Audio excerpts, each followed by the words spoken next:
নগাঁও অভিনৱ গোষ্ঠী কাৰ্যালয়ত আজি ইমনৰ নামৰ ছবিখনৰ অভিনেতা অভিনেত্ৰীসকল উপস্থিত হৈ এখন সংবাদমেল সম্বোধন কৰে। সংবাদমেলখনত সিদ্ধাৰ্থ শৰ্মা, দীপজ্যোতি কেওটকে ধৰি কেইবাগৰাকী ছবিখনৰ লগত জড়িত অভিনেতা অভিনেত্ৰী উপস্থিত থাকে। অহা 5 জুলাইত আহিবলগীয়া ইমন নামৰ ছবিখন ৰাইজে আদৰি ল'ব বুলি আশা কৰে আৰু নগাঁৱৰ লগতে অসমৰ সকলো ৰাইজক ছবিখন চাবলৈ আহ্বান জনায়।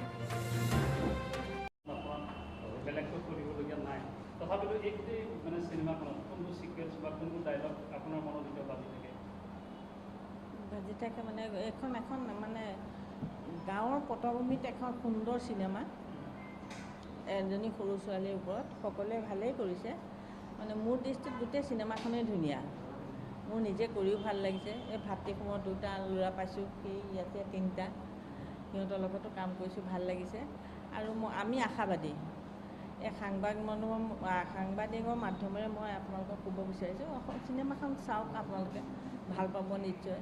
আৰু এই চিনেমাখন সৰুৰ পৰা ডাঙৰলৈকে সকলোৱে চাব পৰা এখন সুন্দৰ চিনেমা।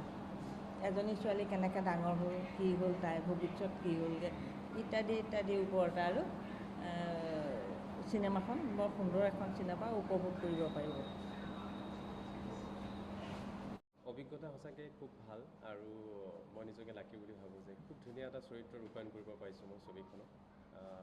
খুবেই আশাবাদী দৰ্শকসকলে আঁকোৱালি ল'ব বুলি। এনেই সচৰাচৰ মই চিৰিয়েলবিলাকত খুব এটা অমায়িক কেৰেক্টাৰ এটা কৰি থাকোঁ। এইটো চৰিত্ৰ কৰিবলৈ পাই মই খুবেই সুখী হৈছোঁ, কাৰণ এই চৰিত্ৰটো এটা বস্তিৰ উদণ্ড যুৱকৰ চৰিত্ৰ মানে মই ৰূপায়ণ কৰিছোঁ। আশা কৰোঁ যিমানখিনি কৰিছোঁ দৰ্শকসকলে চাই আঁকোৱালি ল'ব। এই সংবাদ মাধ্যমৰ জৰিয়তে এইটোৱেই কওঁ যে আহক আপোনালোকে ছবিগৃহলৈ 5 জুলাই তাৰিখ, ইমন চাওক আৰু আমাক আগবাঢ়ি যোৱাত সুযোগ দিয়ক। আৰু মই ডাঠি ক'ব পাৰোঁ যে এই ছবিখন চাই আপোনালোকে নিৰাশ নহয়, কাৰণ এই ছবিখন পৰিয়ালৰ সকলোৱে বহি চাব পৰা এখন ছবি। গতিকে আহক, আমাক উৎসাহিত কৰক, ছবিখন চাওক। ধন্যবাদ।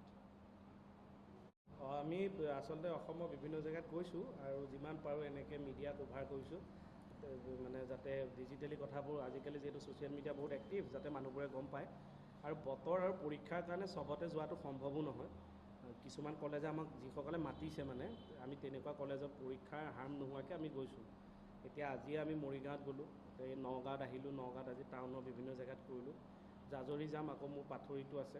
তেনেকৈ আমি বিশ্বনাথ চাৰিআলি গ'লোঁ, তেজপুৰ গ'লোঁ, লখিমপুৰ গ'লোঁ, ডিব্ৰুগড় গ'লোঁ, যোৰহাট, তেনেকৈ আমি বিভিন্ন জেগা গৈছোঁ। এতিয়া দুধনৈ যাম, গোৱালপাৰা যাম, নলবাৰীৰ ফালে গ'লোঁ, পাঠশালা গ'লোঁ, টিহু গ'লোঁ।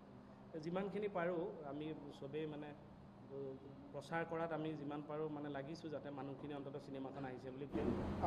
মই ইয়াৰ আগতো অসমীয়া চিনেমাত অভিনয় কৰিছোঁ, বৰষাৰ বাৰ লগত খেল দি বান্ধোন বুলি, আৰু চন্দ্ৰমোদয় ছাৰৰ এপাহ ফুলিল এপাহ সৰিল। কিন্তু এইখনত মই ভালকৈ মানে প্ৰাণ খুলি কৰিব পৰা এখন চিনেমা ইমন, আৰু হাস্যৰসিক এটা চৰিত্ৰই, সৰু চৰিত্ৰ কিন্তু গোটেই কাহিনীটোৰ লগত লিংক থকা এটা গুৰুত্বপূৰ্ণ চৰিত্ৰ।